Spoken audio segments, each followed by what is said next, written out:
Saludos a todos y bienvenidos al canal del Viejo BNCX. Soy Armand. Antes de entrar con el vídeo de esta semana, os quiero comentar que estoy preparando uno, si todo sale bien, que puede ser súper interesante y que os va a gustar a muchos de vosotros. Así que por favor, no olvides suscribirte a mi canal, darle a la campanita para recibir notificaciones sobre los nuevos vídeos y si consideras que el vídeo de hoy merece la pena, pues dale al like. Así que empezamos.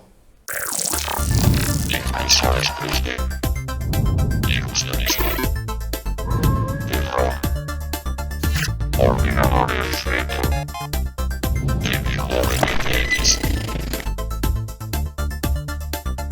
En los años 80, cuando la gente empezó a comprar microordenadores de forma masiva, no era para estudiar. No nos engañemos, la gente los compraba para jugar, que también era correcto.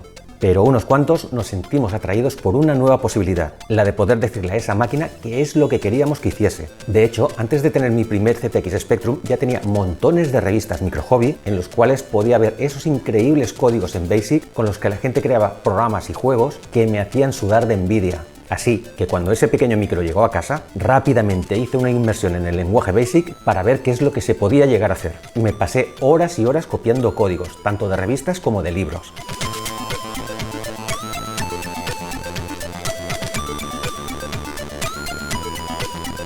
Convirtiendo las cuadrículas de 8×8 en binario para poder utilizarlo en mis pruebas. Y aunque aprendí mucho, también me di cuenta de que mis capacidades con la programación eran muy limitadas. La parte gráfica se me daba bastante bien, pero a la hora de convertir el juego que tenía en mente a código, todo se me venía abajo. Podía llegar a realizar cositas, pero eso era todo. En esos años ya existían softwares que te podían ayudar a crear esos juegos de una manera mucho más sencilla, pero por aquel entonces ni los conocía ni tampoco los hubiera podido conseguir de una manera fácil. El que sí que pude tener para dibujar pues no fue otro que el archiconocido The Artist. Os voy a enseñar solamente algunos de esos softwares que salieron en la época. Game Designer es un programa de 1983 que te permite crear tu propio juego de naves a partir de unas bases ya predefinidas con hasta 8 tipos de juegos diferentes. De esa manera puedes modificar fácilmente los gráficos y ajustarlos a tu gusto, así como modificar el comportamiento y recorrido de los enemigos.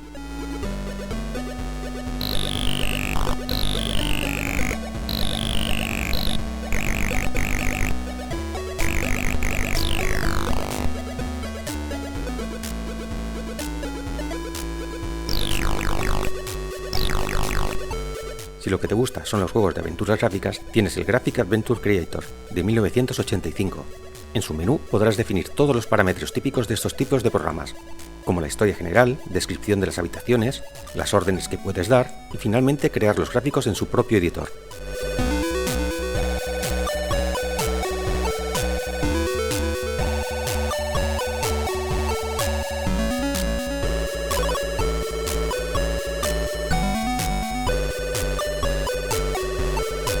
Con el 3D Game Maker de 1987 emularás la creación de juegos con perspectiva isométrica como el clásico Batman. Está dividido en dos partes. La primera es para la creación de los gráficos y la segunda es donde puedes montar todo el material anterior, definiendo las posiciones y características del juego.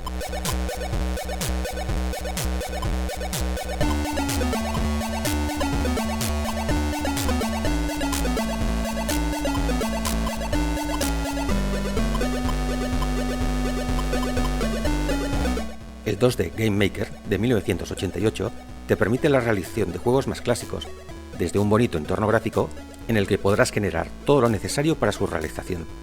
Ya veréis cómo el AGD, que es el que yo he utilizado, tiene muchas similitudes con este software.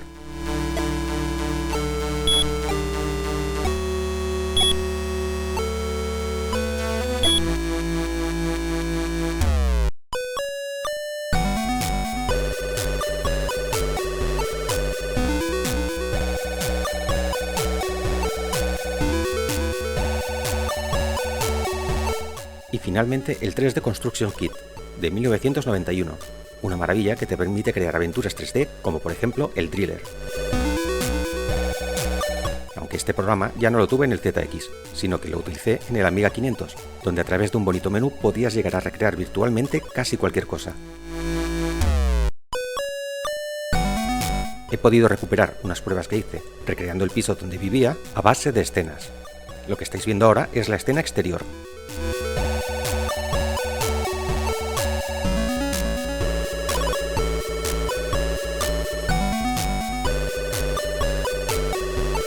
pero también podías definir funciones para los objetos, como por ejemplo la puerta de entrada, que al acercarse activa el acceso al pasillo.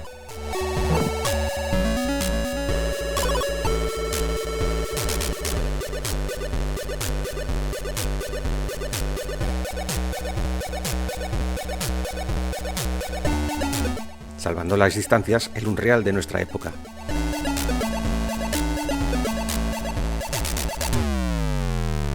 Después de tantos años, siempre queda la espinita de no haber creado nunca un juego. Bueno, técnicamente no es del todo correcto. Después os enseñaré un interactivo en el que participé haciendo la parte gráfica de los juegos, entre otras cosas. Pero vuelvo al tema principal. Así que hace un par de años, y viendo que habían salido softwares de nueva hornada para poder hacerlo, me puse de nuevo manos a la obra con la misma felicidad que cuando tenía 15 años. Cuando empecé a mirar opciones para llevar a cabo el proyecto, vi que estaba, por ejemplo, La Churrera, de los grandes Mojón Twins, enormes desarrolladores de juegos actuales para muchos de los micros y consolas de la época. Pero para hacer las cosas bien, vi que con este software necesitabas moverte bastante bien con ciertos códigos. Y ya sabéis que yo soy muy tontaco. Así que la otra alternativa que encontré fue el AGD, Arcades Game Designer, de Jonathan Colwell, que aunque también tiene la parte de código, pues me pareció más fácil de utilizar con mis escasos conocimientos, aunque la versión que vais a ver después es la versión multiplataforma del AGD. Ya tenía lo que necesitaba, ahora era cuestión de encontrar una idea sencilla y llevarla a cabo. Me pareció muy curioso e interesante que nadie hubiese creado un juego con el personaje del Kobe, la mascota de las Olimpiadas de Barcelona 92. Esos años ya eran los últimos de los coletazos de los micros de 8 bits, así que creo que los desarrolladores pues no vieron mucho interés en hacerlo. Los nuevos juegos tenían que ser súper espectaculares, igual un personaje tan simple pues no les llamó la atención.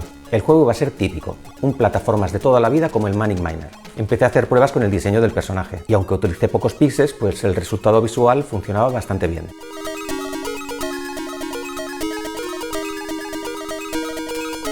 Decidí que las pantallas iban a ser entre 12 y 15 y tendrían que tener alguna relación con la ciudad de Barcelona, lógicamente. Me hice una lista de elementos y edificios representativos de la ciudad que después serían los que intentaría llevar a la pantalla. Pensé en poner algo sobre Dalí,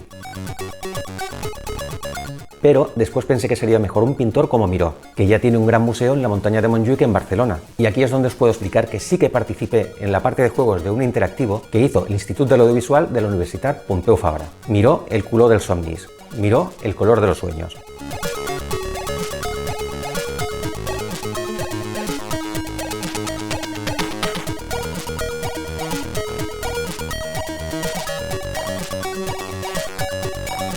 Aparte de varias animaciones 3D, preparé la mayoría del material que se utilizó en la parte de los juegos. Aunque claro, más que juegos, eran animaciones interactivas muy típicas de la época.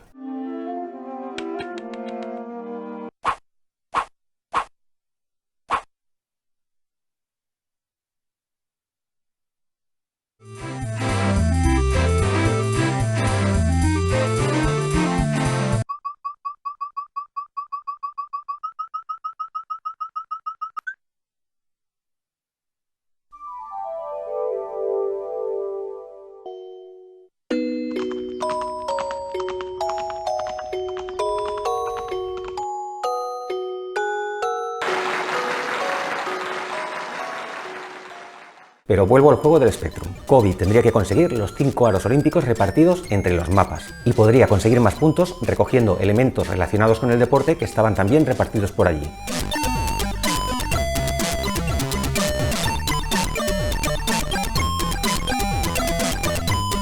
Podéis ver que empecé con el aeropuerto de Barcelona, en donde tenías que recoger el primer aro y esquivar aviones y maletas. Me pareció muy interesante lo fácil que era definir las características de cada elemento, si era una pared, un objeto que te mata, una cinta transportadora, así que poco a poco iba avanzando. Mientras iba realizando la parte del juego, pues también me puse con la pantalla de carga, y para ello utilicé un software que se llama ZX Paintbrush, que me pareció muy correcto y que está lleno de posibilidades que aún ni conozco. Y como en el caso del juego, la pantalla de carga tampoco está finalizada. Como empezaba a tener algunos problemas que no sabía cómo solucionar, pues decidí buscar algo de ayuda. Así que entré en el foro de Telegram de Spectrum Makers, en donde un montón de gente increíble me podía ir indicando más o menos por dónde tirar. Aún así me encontré con problemas que ni con su ayuda podía solucionar. Volvemos a mi incapacidad para poder trabajar en la creación de los códigos. Nuevamente los gráficos los podía ir solventando, pero me encallaba en las otras partes. De todas maneras, les doy las gracias desde aquí por la gran paciencia que tuvieron conmigo. Aunque iba creando algunos mapas más como el de la Pedrera o el del Paseo de Gracia, seguía teniendo muchos problemas. Me sentía muy mal avanzando sin poder resolverlos. Así que poco a poco me fui frustrando hasta que el proyecto quedó paralizado. Seguro que si hubiese insistido un poco más, al final lo hubiese sacado adelante. Pero cuando se juntan un montón de cosas en la cabeza, a veces hay que descartar algunas y continuar con otras. De este modo, al final el juego se quedó en 3 pantallas que no estaban finalizadas del todo, pero no lo considero un desastre total. He aprendido un montón de cosas nuevas que igual hacen que un poco más adelante pues retome el proyecto. Aún así, poder cargar la parte que tengo creada en un emulador o en una FPGA y ver cómo se va moviendo el personaje me saca una sonrisa de todas maneras.